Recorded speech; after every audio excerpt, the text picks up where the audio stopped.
Hola, audiencia, y bienvenidos to Oye Cinema Club. I am tonight's host, Jason Ishmael Eccles. I am joined, as always, by my illustrious panel of co hosts.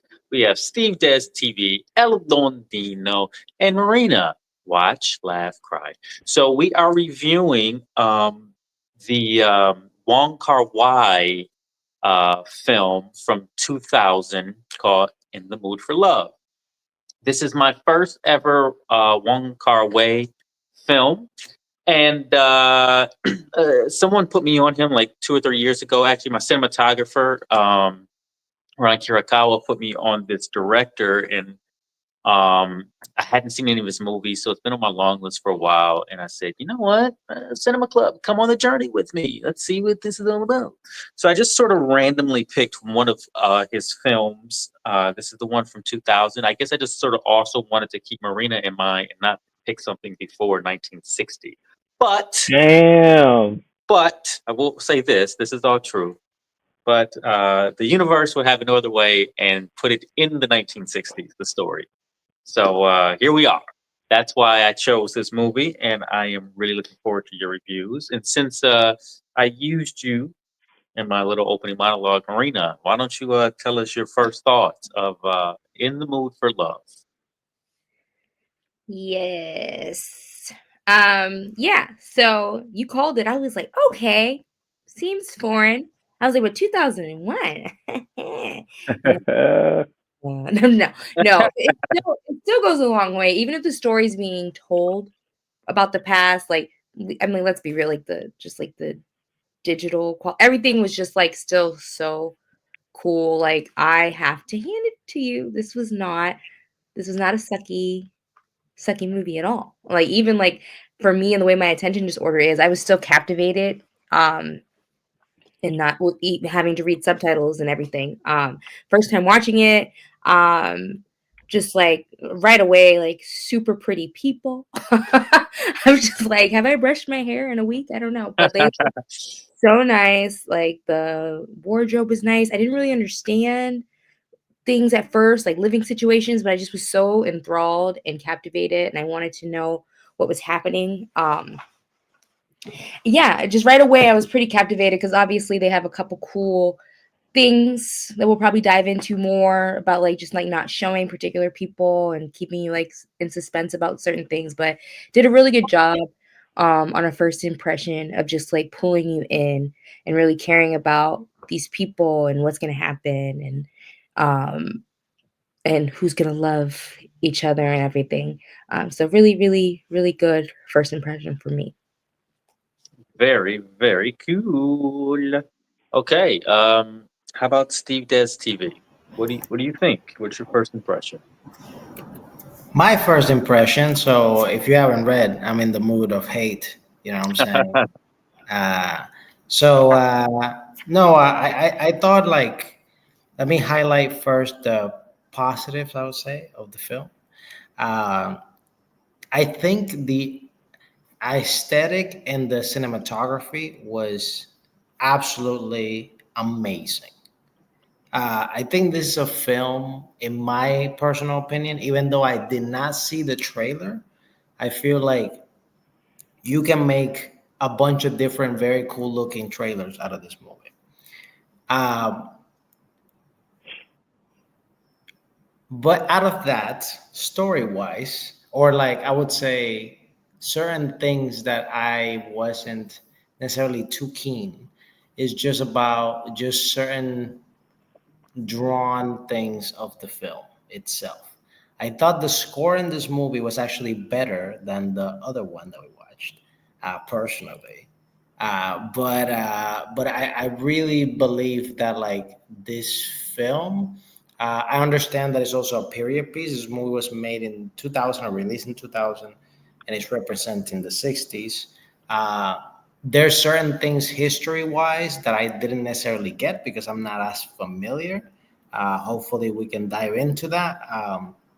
But as far as like how, I guess I've been uh, how you say this, uneducated or or programmed for a lot of like Hollywood endings Or as in the well. dark.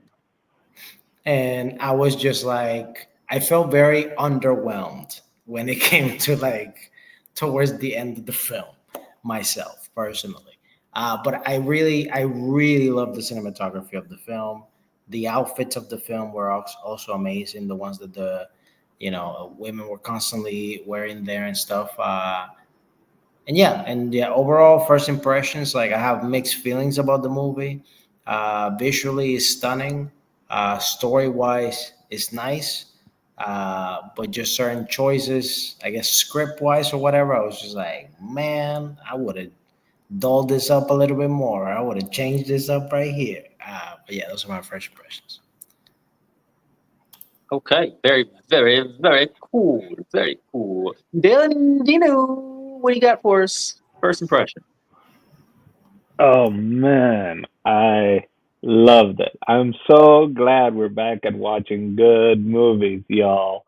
I was like, for a few movies there, I was like, I might need to quit this group. There, we're just, it's like the same cookie cutter, just blah de blah. But oh my god, I from the Hater. get go, from the get, you know what I even thought early on because I was like, okay, this is 2000, 2001, and I was like, is it? This looks, and again, maybe it's we've been watching movies that are all just digital, right? So I'm like, maybe this is just, it's because it's on film that it looks like it could be from the 60s, because I was like, the costumes, yeah, man, those dresses she was wearing were just amazing. And I'm like, I wonder if those are the ones like, you always hear of like actors or whatever. Did you take anything home? And she's just like opens her closet. And like every scene, she had like this amazing dress. But yeah, so yeah, I don't know how much to get into it. I just really enjoyed it. I thought it was like this simple kind of story, easy to follow, linear, although they did have a moment where we did go back and see a different person's perspective, and that's the way you do it. A different language, and you can follow it, and you don't even have to put anything to explain what's happening. Especially, yeah, but what I did, the only thing I would say, because the shots were really interesting, all that color choices, the music is just amazing. I was also not expecting Nat King Cole singing in Spanish in this, like multilingual Asian movie.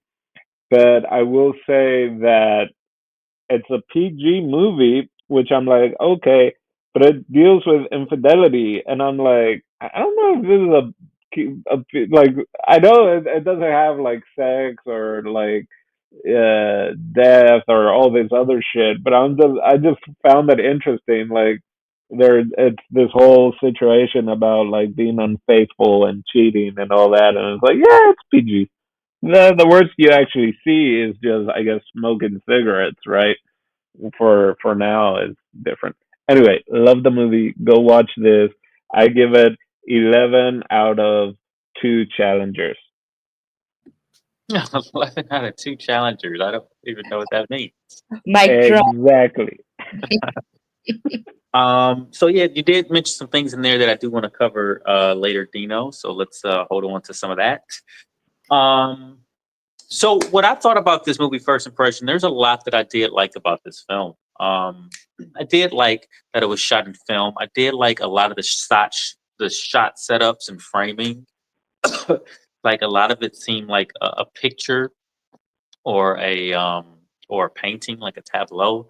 Some of the shots were so beautiful, just like in the still moments of them standing underneath the light or in the rain, and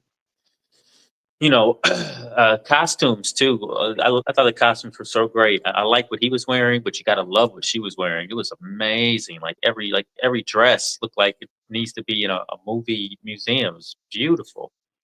And it was her style too. Like you automatically got her style, and it's like it almost felt a little timeless, even though it was the '60s, which was very cool. Um, I do like. There's a lot that I like about this movie, man. I really do like the story. I kept thinking, like, man, this story could have easily have been like a comedy as well. Like they're trying to like hide an affair that they're having because their spouses are having affairs, and everybody's trying to hide their affair, and like hijinks happen. Like this could have easily been like a quirky, weird, comedy. But the route that this movie takes is really interesting to me. I do like that it's also kind of a meet cute too. That's the first thing I thought about. Like this thing, they have a meet cute. I'm like, oh, what the most like unserendipitous meet cute ever. Like you meet cute the person that you fall in love with, but you're already married. Like that's like, oh my god. So I thought like maybe it kind of would go there a little bit too, but this movie also kind of like, but this movie's very quiet, and I like that about it. There's not a lot of. It's not hard to keep up with as far as a foreign film because there's just not a lot of dialogue. There's not a ton of dialogue, and when the two characters speak to each other, they used to speak kind of slowly, and a lot of it's like narration and like maybe them remembering together, like from another time. Like, but I kind of like that too because it makes falling in love sort of feel like this timeless thing. Like you sort of lose track of time and space, and you don't remember who said what because you're on this roller coaster falling in love. I feel like the movie kind of did that too. It kind of made me think in that headspace. Um, I didn't have a problem following it, like far as time frame and whatnot. I mean, I knew they were in Hong Kong, um, and it was like in the '60s or whatever. So I figured there was some kind of civil unrest that must have been happening in Hong Kong in the late '60s or whatever. I mean, probably not that far from Vietnam. I'm sure there was some type of like communist stuff going on or something at that time. Like that was my assumption. So I just figured maybe there was civil unrest, and that's why some of the people were leaving the city and whatnot. And it's Hong Kong, and these people wanted to move to the city because the spouses are away a lot for work or whatever, and or at least the one husband is. So they just sort of need a room in the city. So they're living, with these older people in their spare room that are renting it out because Hong Kong's probably expensive. Um, Also, another thing I really liked about this movie is how small and intimate it is. Like almost every time that they're in a space together, they're in a very small space. They're in a small little bedroom. They're in a small little apartment. They're in a small little motel room. There's like they're always like on top of each other whenever they're talking in this movie. It's like they share one microphone. They're so close when they talk in this movie. And there's lots of like mirror shots, tons of mirrors, and he uses mirrors and reflections quite well in this movie. I've never quite seen so much mirror use. And the other thing was is that I also like that they never showed the other spouse's faces. It's like they weren't Yep. important for the story. It doesn't matter who they are. I don't want you to like them or feel about them or even think about them. And then I thought that was pretty great because this could be one of those movies that turns into like a like morally duplicitous. It would like divide people Yep. like on a moral aspect. 'Cause, like they were cheating, but you don't even really think about them as having an affair because you never see what their spouses look like. It's like you're not attached to the spouses one bit, and now you're just on this ride with them, and you're kind of hoping they make it all work out, right? And that's weird. Like we're rooting for them in a way. Um, but I mean, their spouses more likely than not were actually having an affair, and I'm not sure that they had anything more than an emotional affair in this thing. We can talk about that too, because they never show them actually have sex or anything like that. Well, they didn't because that was their whole thing. We're not gonna be like them, right? Right. And the whole thing was like basically our spouses are cheating, having sex, and they were right. The emotional is that cheating, right? And then towards the end, he actually kind of explains it. And I don't know if we're getting into that, so I don't wanna say just now what. Well, this is a great time to break it up and ask you guys what did you think about that plot point that we're basically rooting for two adulterers in this movie, and that's I mean this movie's about a relationship, but their relationships centered around them being unfaithful to their partners. Did you guys go along with it? Were you rooting for the heroes? You're on You're mute. muted. You missed my Marina, you that's missed, fine. you missed my funny joke. No, I'm kidding. So I don't want to Try it assume. again. I don't want to assume, but I feel like I am the love story movie watching demographic in this group for the most part. Probably watched one or two more than the rest of you guys. So I felt so instantly connected to this to a point where like I had to research like when certain things came out. So the face thing that instantly struck me, right? Not seeing the partner's face. And I don't remember if it's the movie, I think it's called The Women, where it's kind of about a woman that like is not being like taken seriously at home, and I think he is having an affair and they never show his face, and I thought that was so original for the longest. But if it is the movie I'm thinking, that movie came out in 2008, which is a few years after this. I wonder if whoever created that kind of took that and saw this. So that was very interesting. I'd never seen that before, that other movie. Hmm. And to see it again was kind of cool.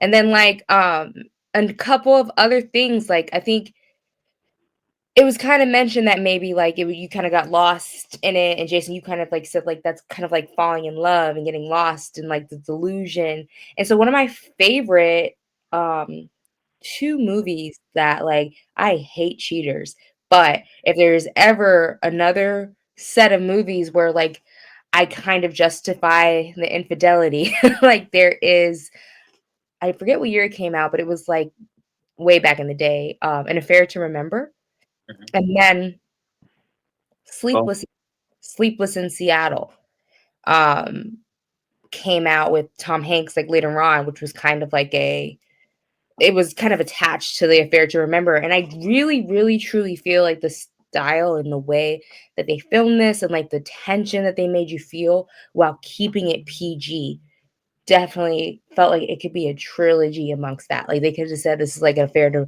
Remember too. Like, you know what I mean? Like, it just, like, it really does have an affair to remember vibe to it. That's a great call. yeah. And then who can hate people cheating with Nat King Cole? You know, like the Singing music, Spanish, it was the beautiful. music. I was like, I don't know if I've ever heard this song before. I had to, Mm. sound hound it. Oh, I Shazammed it for sure. Unless they're not, are they giving us money to say Shazam? If not, I use a generic version of Soundhound. Shazam. I use Soundhound. I think we Oh, need a I thought you said Sound Pound. I was like, whoa, what is it? PG. No, I I use need. Lamware. I feel like we need a whole segment of like things my husband said when he didn't watch the movie, but he walked by. Like he, he was like, "Wow, soundtrack's pretty That, cool on this," and you know, that's he pretty was good. he was cleaning up and stuff, and obviously, unless he secretly knows their native tongue, he did not know what was going on in the movie. But he was just like, "Wow, like this is a really good soundtrack." And I'm like, "Man, I agree." And I feel like kind of ignorant, but I never knew that like other countries dabbled with other music. And then like not only that, like not necessarily like, so I've seen foreign films that have like an American song, but to hear them like have like a Spanish song and then like Yeah. the Italian song, that was new for me. Maybe it just shows like how much I really don't watch a lot of foreign films. I just personally feel like that was a first. I wasn't expecting the soundtrack. But yeah, as far as the affair goes, I don't know. Like I'd rather people break up, but I get it, you know, but it was kind of cool that they never really acted on stuff, even though they both knew that they were being betrayed. So were they having an affair together? Do I feel like they were? Yeah. I feel like if you find out that your partner is cheating, I don't know. I think it cancels out in the Spideyverse. Okay, okay. Noted. I'll keep that in mind. Um, so what's again the fact that we don't see the spouses, such a great job, and I'm sure maybe later we'll get to the camera work, but yeah, small location, a lot of profile shots, a lot of just one part. You can hear the other part talking, but it's never really about their relationship. It's always some form of transactional thing of like, can you get this? Can you blah blah blah blah? And, going on business, blah blah blah. I One of the first things I wrote down was cheating culture.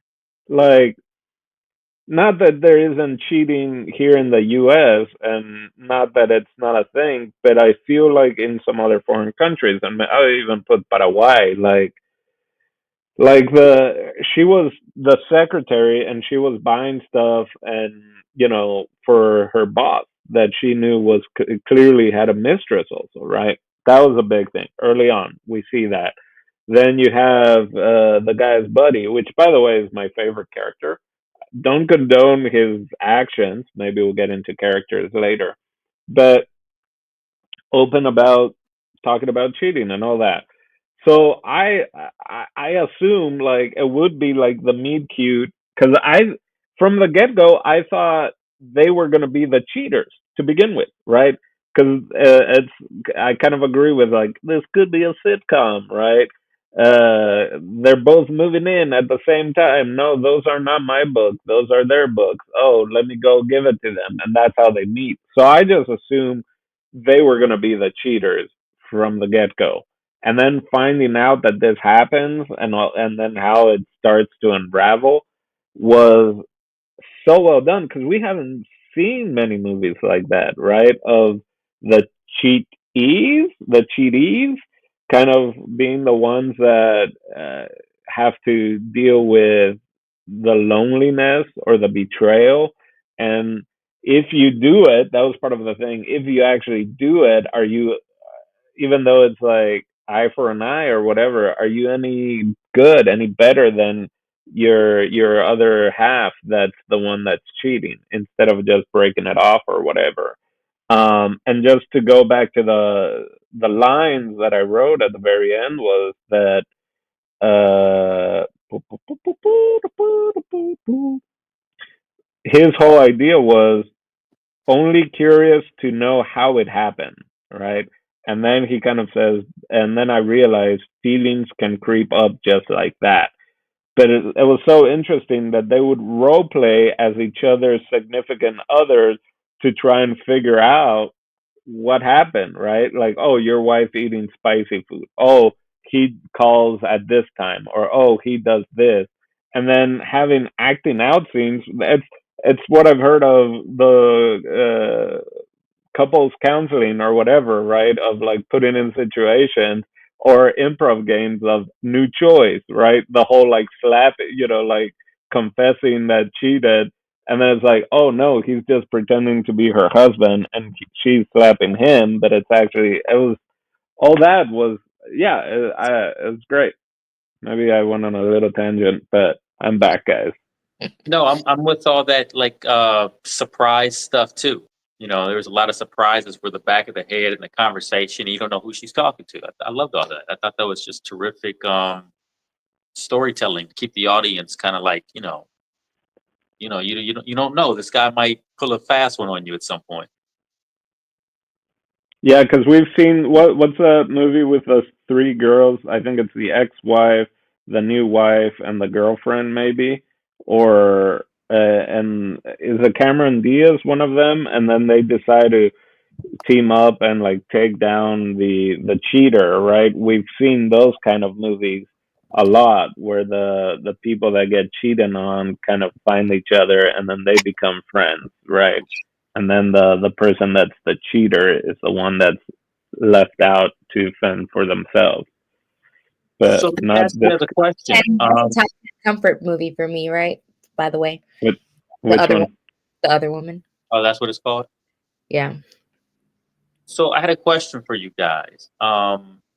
Wait, I just lost it. What was the last thing you said, Dino? That we haven't seen movies like this because it's usually people that get cheated on that kind of Oh, yeah. end The up. question was, thank you. The question was, is were the spouses that were cheating, having their affairs, they weren't having an affair with each other, were they? Yeah, I think like at first you didn't know that, but right. I think so. I think because they Yeah, were like they both had the same tie and they yes, both had the same purse. yes. That was kind of the giveaway. And then the letters that came from Japan, they both had like the same stamp. Because the landlady was like, "Oh, this is from your husband," and it was like, "Oh, this is not for me. This is for Mr. Chow."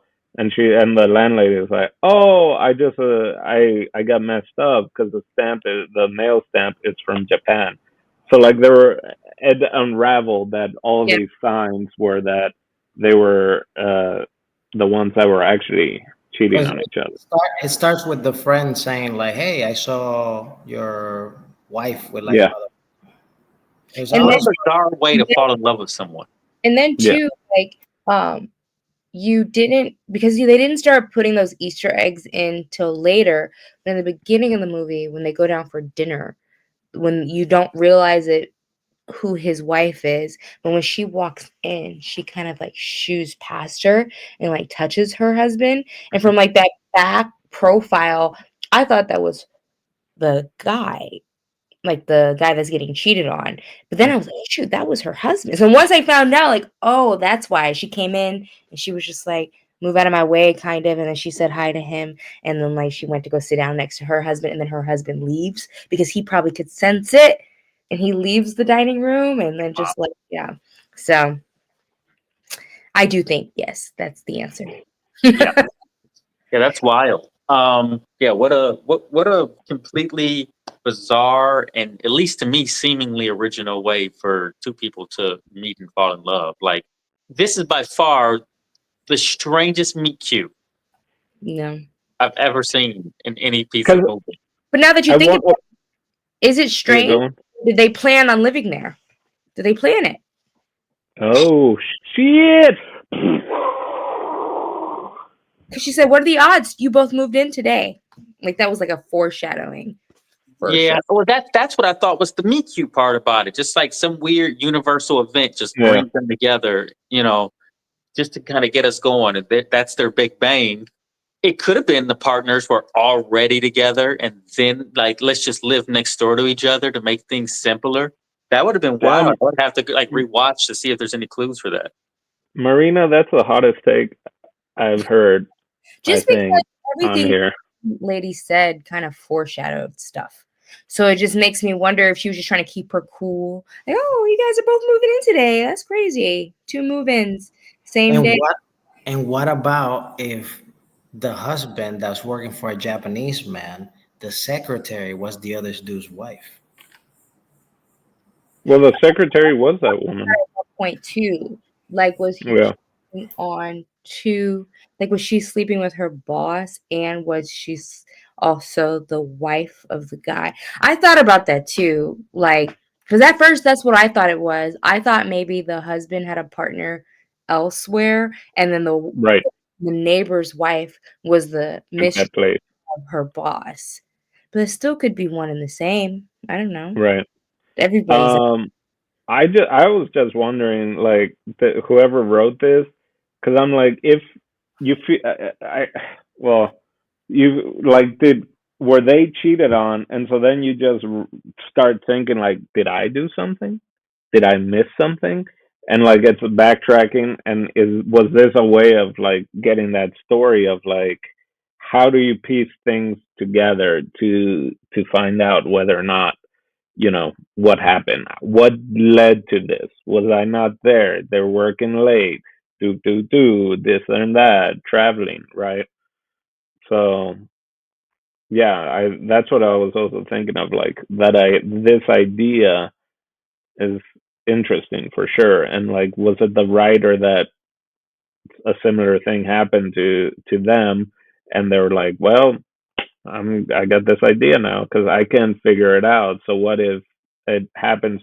It's like Parent Trap or one of those, but it's two people that I know what are you're getting. saying. I know what you're saying. It feels like he's trying to write himself into some level of understanding. Yeah, And coping.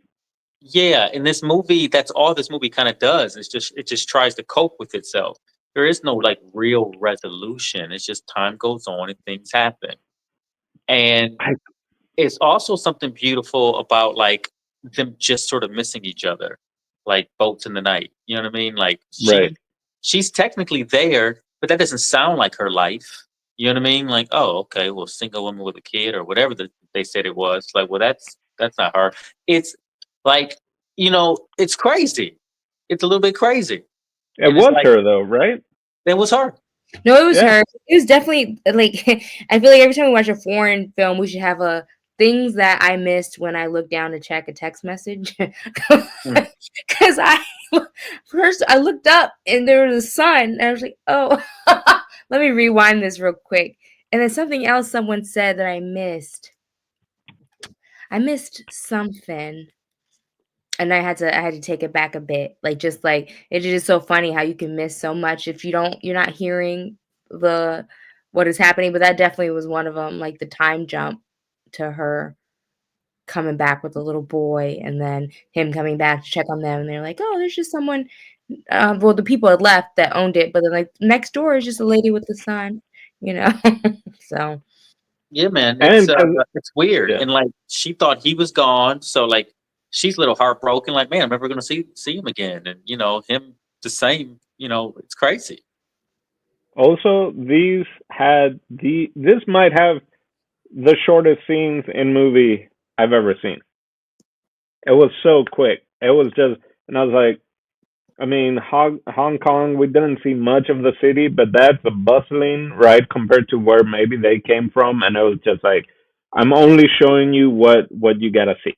And it's just like almost machine gun, just like boom, boom, boom, boom, boom, boom, boom. And it's in the hallway, boom, boom, boom, boom. It's around the dining table, boom, like just so quick. One line, two lines, and we're on to the next thing. Like I'm just setting up, setting up, setting up. Or just a scene, no like no dialogue, it's just music, you aren't even hearing the sound of the surroundings, like such quick cuts in scenes. Like I even wrote down like, is this on purpose, or were they like, we have 130 minutes worth of film and no more, so we gotta get in and out, in and out, in and out every single, you know. My guess would be that they maybe had some money for film. It's just my guess. I could be wrong. Uh, it was like that. It was very quick. It was almost like it could have been like a play because like everything's in a very small sort of space. I also like two other elements that make me think of that are well, I also like because they're in these small little intimate spaces, like you can really see the food they're eating. And it was kind of making me hungry watching them nibble or drink something in every scene. I was like, oh, is that little piece of chicken that they're eating? Oh, it looked like some sweet and sour chicken. It looked good. Like, I don't know if you guys thought that at all, but I definitely wanted some of their food. Um, I struggle with anything international, especially Asian and especially Hispanic. Like the vibes of food in the culture already. But then yeah, like you said, it being so intimate, you just like you feel the steam. You're like, I want a dumpling. yeah, they're opening up pots of rice and steam is coming out. I'm like, man, I have some rice right now. Seriously. And then the other thing is the mirrors, like because it's shot so intimately, like they do a lot of work with mirrors to show every angle of these people's faces, so they don't necessarily even have to move that much. And then the reflection in glasses when characters are walking in and out of the scene, you can see the character in one scene, and then you only see the character's reflections in the other scene, and they're talking, and they like all that was super brilliant. And I'm like, what a way to use which small spaces you're using to make it feel even more intimate. You're fitting two characters on the screen with only space for one character on the screen. It's great. Yeah, and it's funny because you mentioned that like it kind of gave you like theater vibes, which I actually was worried about initially, but because I really my attention span when it comes to like plays, I wish as much as I want to say I'm a thespian and I love the arts, like it's so hard for me to focus on plays because I just feel like it's very drawn out and very dramatic. And so I was really nervous that like it would kind of be like that. But they got to the point with stuff, even though it did give you like a very like theater vibe.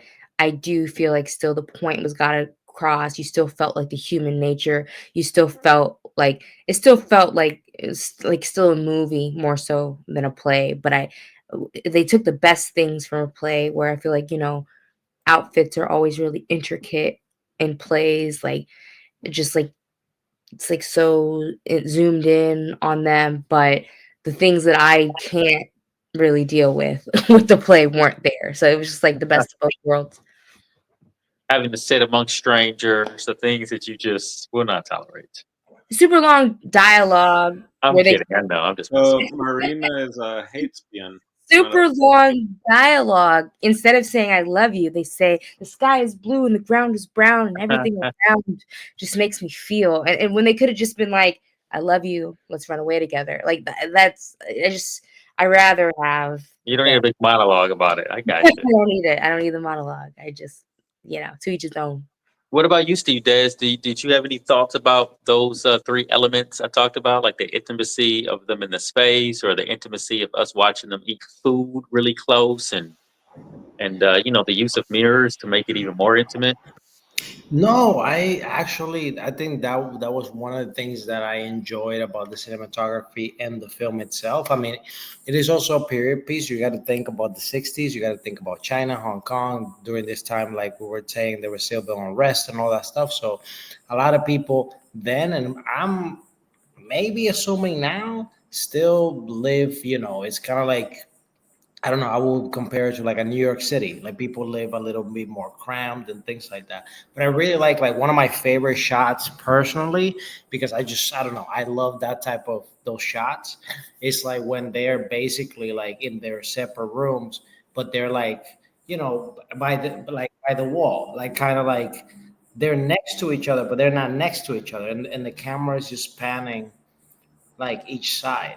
I really enjoyed all those moments and stuff personally about primarily like the cinematography of the film.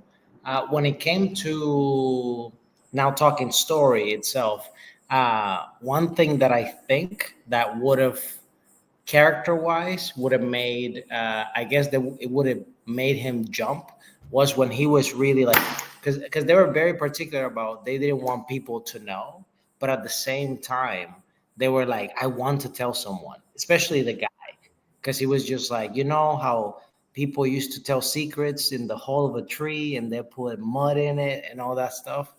So yeah, I personally like enjoyed those very intimate moments, and it made you feel even more connected to each character, personally.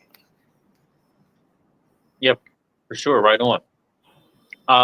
All right. Well, Dino, unless you have something to add about that, I'd like to jump into characters that may have made an impression on you or characters you liked. No, I agree that the filming, the camera setup, that some of it was it was fun seeing how they worked it with tight spaces, right? That it's like don't need, what do you call it, the other direction, right? We're doing it one way because try and flip the camera from the, like part of it I think is director's choice, the other part is just accessibility, and it really works. It gives it, sometimes less is more, right? Sometimes if you don't have the option to do it a different way, then it makes it work. It adds more levels to it, even though it might be simpler in the technicality aspect. um yeah. Right on.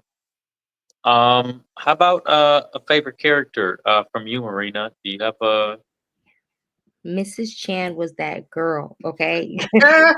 You could not tell me anything like, "Whoa, like, where is she what else has she been in?" Like, she is beautiful. Like, I'm curious if she had, like, model past before, but, like, aside from, like, physical attributes, I loved her character, and I'm probably biased because 'cause I'm a woman, but just, like, seeing her strength, even being played, she cried so much, and, like, as much as, like, it annoys me when people cry that much, I felt for her each and every time because it was just like it was a different time back then, especially in a different culture. So I get why she probably felt like, she has to stay because even in the moment, like even though she's the one getting cheated on and people probably know that she's getting cheated on, like the judgment, like, oh, she's out every day. Who wears that to go pick up noodles? Like she just kept like such poise and like she's continued to wake up every day and put on a cute dress and do her hair. Like that just like goes so like that goes so hard. Like she's just like it was just very iconic and it probably represents a lot of women and what they powered through during those times and still kept like a look because it's still expected from society for you to look nice even if you are sad. And so I really really liked her character and how it evolved and it seems like it all worked out in the end and she was able to like regain herself and be on her own and raise her child. So it was yeah, she was my favorite. Yeah, The big Mrs. Chan is played by Maggie Cheung. She is a contributor of this director. They've done a lot of movies together, so I guess that's where she's been. She's been Oh doing cool. movies with this guy. Cool. and probably the biggest thing you might have seen her in, or I guess Western culture, would be Hero with Okay. Jet Li. She was in that movie in 2002, so right after this one. Okay. Cool. Don't know if I Yeah, saw that one, but y'all yeah, know. yeah. Action. Was Taylor Swift in it? I'm kidding. No. Period piece Jet Li action movie. What? Uh, Well, yeah. I gotta tell you, only because I want to be a little bit different. So I started to think outside the box with this character thing. I started to think that I like the old woman that she was staying with, that Mrs. Chan was Yep. staying with. Because she was like the perfect amount of nosy older woman that you Yep. need for a movie like this. Like she could unravel this whole thing just with, you know what I mean, with an afternoon. She will put together enough clues to, and the whole neighborhood is going to know it before they do, right? So I liked her. I liked that she, was gambling into the wee hours of the morning. I like how they set that up because I thought that was kind of a sweet moment too, with them quietly eating dinner in the bedroom, trying not to make any noise. And it's like, I'm like, well, is she going to climb out the window? How's she going to get out of here? And then, like her knowing them, it's all very funny. Like she's like, oh, they're just doing 8 rounds of mahjong or whatever. It's like, do you believe that? Like, you know who you're talking about, and then the morning comes and they're still playing the game, and They like now didn't they're even eating finish. breakfast in the room. Very funny stuff to me. They hadn't even finished the 8 rounds. That's the other thing. Like, not only did it go all through the night, they had to take a. They had to stop the game because forget what was Oh, happening. something But was yeah, happening. yeah. Yeah, well, I thought that was great. I love that they had to eat, their breakfast out of a little napkin in the room quietly, and she just wants to go home and get out of her dress and out of these shoes. I thought all Why of that that was much like really food? terrific. Why that much food? You're by yourself. Why that much? Like all that. Like just the nosy for sure. Yeah. Anyone else? Favorite character or somebody that stood out to them? Yeah, I mean, for me, it's George Costanza. You know, Yeah, right. because it started with him like, oh, not only that, like he left his hat at Chan's place, right? Like that was he was already trying to cheat on with Mrs. Chan, is Yeah, what I right away. understood, and so he left his hat there. And then every time, and they're always like sitting, so it's just like perfect George Costanza of just like either at food or at work. So the hat bit, then betting he lost all his money, but then he still like he was sick or something, and then he still went to he had stitches taken out, went to the whorehouse, only had $2. That's uh what I wanted to know too. When he said, I was like, if you don't ask this man what he got for $2, I'm going to lose it. I'm so happy he asked. oh my Like, god, it what was did you like, get for oh $2? yeah, they were like, she gave me credit and because I'm a regular, and then how, because they kept her ID, they kept his ID. I like, And sir, you are the worst. imagine going and like what your ID's taken at the whorehouse as like you got to come back and give us money, or we're like that's the shit at bars when you have to leave your credit card, and if you forget it, then the next day or whatever. um yeah, what else did he say? The $2, the credit, the hat. Oh, and then the hole in the tree, right? That he's telling him about. if you have this big secret, like you just go up to a mountain, and if there's a tree, you like get a hole, and then you whisper your secret in there, and then you fill it with mud, right, and forget about it forever. And the guy just says, oh crap, where is it? Uh, and mud forever, and he's kind of like, that's too much work. I just get laid. I'm a Yep. simple man. Like Yep. that, like just that idea of just like this guy is all for cheating, whatever, and at the end of the day, it's as simple as just like, I'll just go to the whorehouse, or I'm a man of simple taste. That was clearly, I'm sure he's like a favorite of people, because he's a comic relief in this like normally very sad, very deep kind of movie, and then you have this one guy that's that guy. Can I borrow $30? Like I just need it. How about you, Steve? Oh, of course, it had to be Mr. Ho, because how can you keep a straight face being called that? Hmm. I like your hat, Steve. Thank you. It's to keep my curls.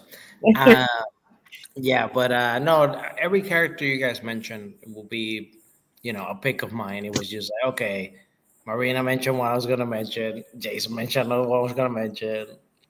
Dino ended up wrapping it with a bow, of course. Sorry. Well, I mean, also to say that all these characters are pretty good, and they all play their role, in their character type or whatever, like perfectly, really. Um, so like, no offense to any of the other characters, but this thing is everybody does their part in this thing. It's really terrific in that way. So a couple things, little housekeeping things before we get into the final thoughts. This movie was produced on a budget of $3 million in 1999, and it was released in 2000, and worldwide it did about $15 million. Ching. So there you go. It was at least profitable, I would imagine. Um, this is our first Wong Kar-wai film, but just so you guys know, uh, this thing does have a loose sequel to it called 2046. And I had heard about the movie 2046, I think when I was in college or something like that, maybe because it was playing at like an art theater. So I've always had, and I remember seeing the poster and always saying like, oh, one day I'm going to watch that. Now this is like a long time ago, but turns out 2046 is the sequel to this. And then it didn't hit me until I was watching the movie and they were in apartment 2046. I And I was like, noticed that. oh.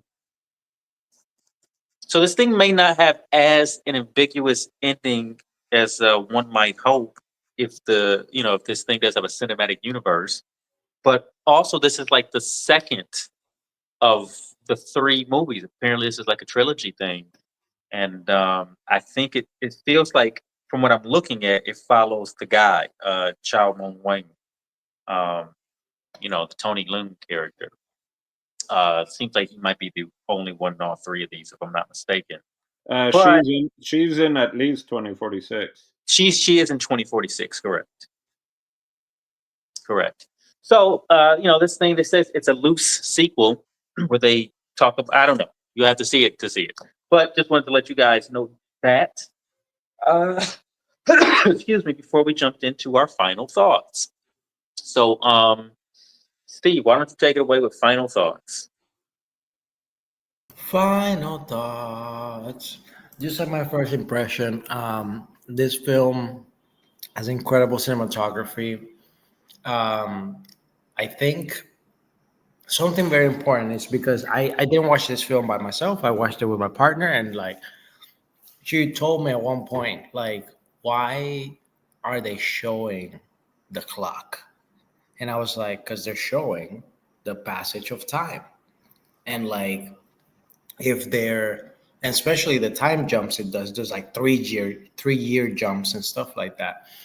It's just like that too. Like I felt maybe I just got that message. Maybe it was a message intended in the film, but it was also of like, time goes by, things happen, things change, and like you have to like jump for it and go for it when you like feel something's happening, because life changes fast. Like years later, he like returns and she has a kid and everything. Um, so like, I felt like, yeah, I felt like he had a smile of like, wow, like that's so cool. But at the same time, it's kind of like, he missed a little opportunity he had, like a little window that they could have been together and all that stuff.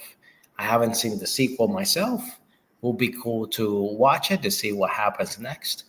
But I think overall it's a great film. I would definitely recommend it for people that study cinema, film in general, our Criterion Collection avid watchers, and people that just enjoy foreign films.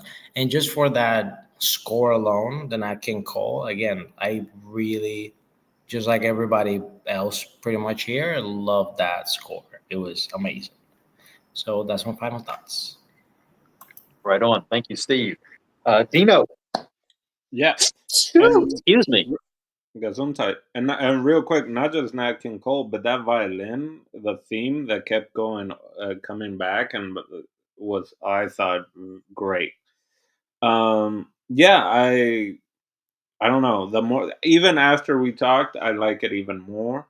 Um, the colors, everything. It's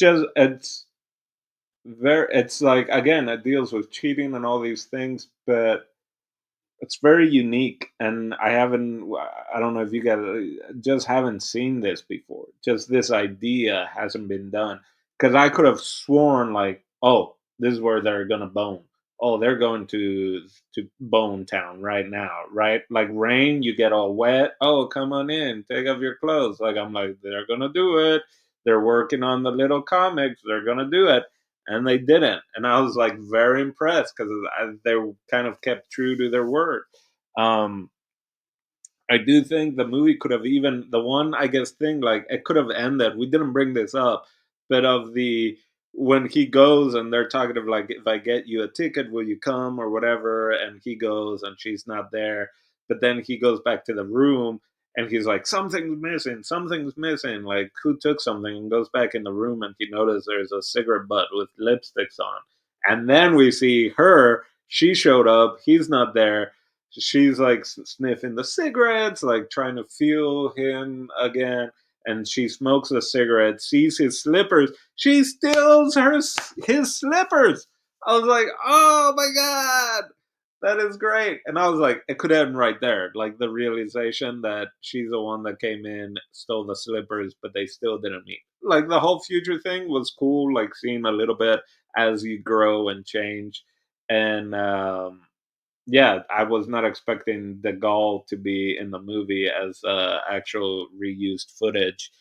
But then it had some great, I guess, poetry. I don't know, because at times they would just have the poetry on the screen, and it kind of ends with the whole thing about the window and the window being dirty, and looking through the window is like looking back at your history, and you can kind of see it. But it's, yeah, so it had some great overall themes, exploration of the themes that I hadn't seen before from this point of view. And I would recommend this, I guess, Criterion people, because it is a Criterion film. But a lot of people, I'm trying to figure out who I wouldn't recommend it to, because Marina apparently did like it. So I guess I could recommend it to people like Marina to watch it. LMFAO. That's it. I really enjoyed the film. All right, very cool. Marina, let's get a final thought. Yeah. Always cool when you like something new. You know, sometimes when you pick these movies, Jason, I'm like, here we go. That's what friends are for. I'll do anything for my friends. But this was not a thorn in my flesh. This was easy peasy. This was really something you could love. I mean, if you have a worse attention disorder than me, you just can't do subtitles, then um you probably would like not be able to watch this. But yeah, just even if like with the language barrier, it's still such a story.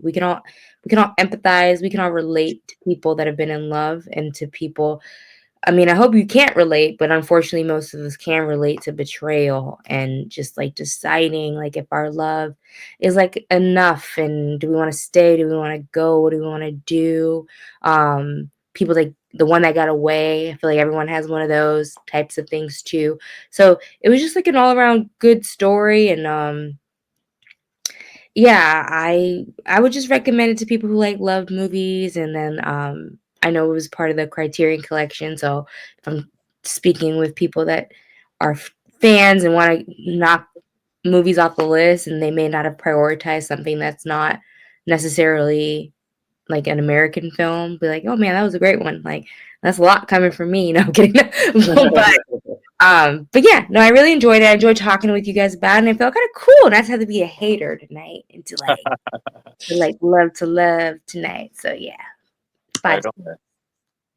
Thanks so much. Okay, well, I'll make mine pretty quick because I think you guys have said a lot that I, think should have been said. Um, I like this movie.